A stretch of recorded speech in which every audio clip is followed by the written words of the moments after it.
Operation Sindoor పేరుతో భారత సైన్యం చేసిన పోరాటం అద్వితీయమని నీటిపారుదల శాఖ మంత్రి ఉత్తమ్ కుమార్ రెడ్డి అన్నారు. శత్రు సేనలపై భారత సైన్యం వీరోచిత పోరాటం చేసిందన్నారు.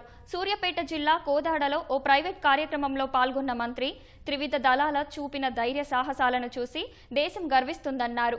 శత్రు శిబిరాలపై సమర్థవంతంగా దాడులు జరిపిన త్రివిధ దళాలు పాకిస్తాన్కు సరైన గుణపాఠం నేర్పాయని ఉత్తమ్ కుమార్ రెడ్డి తెలిపారు.